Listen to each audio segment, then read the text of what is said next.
Do me a favor and just ignore all of my 2023 accomplishments, or at least just take them with a grain of salt. I saw this post the other day, it's satire, and I was cracking up because I was like, this is exactly me. I am so quick to downplay my accomplishments, but I did want to end 2023 by reflecting on some things that I'm proud of. I had to write them down. I completed my MBA, studying for almost 3 years while working full-time. I made new friends and maintained stronger relationships.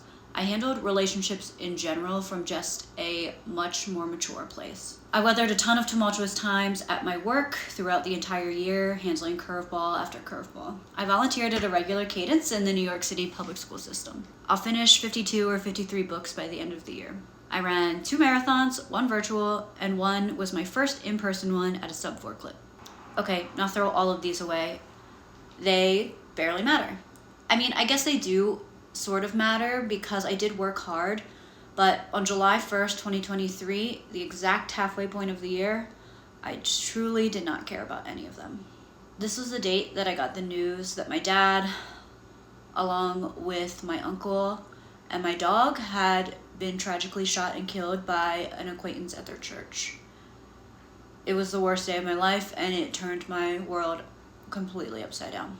As I reflect on this year, my true accomplishments look way different than what I thought they would be heading into the year. I'm going to go through a few of them.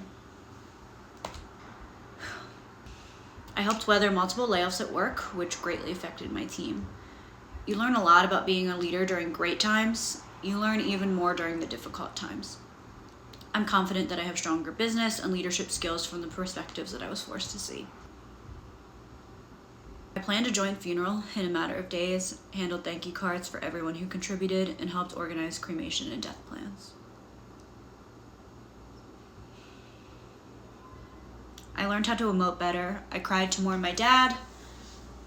I became more open with friends, and I dragged myself to therapy regularly. I did not enjoy this.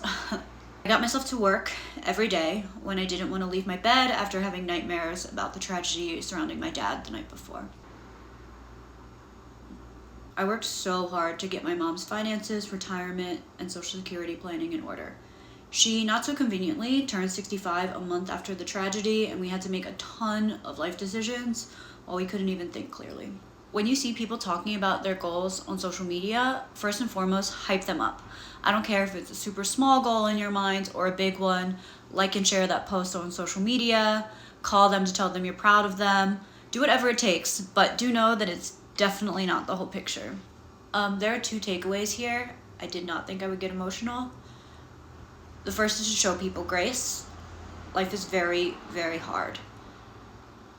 Not everything that people accomplish will be public, and not everyone will be experiencing valleys or peaks at the same time. Oh my God. Second of all, just be proud of yourself for showing up, for knowing when it was time to disassociate and just lay on the couch, for making difficult decisions, for knowing when to throw away goals, for knowing when to set new ones, and for coming out of this year stronger. So set those goals again for next year, but know that there will be so much more that you accomplish that just doesn't show up on paper.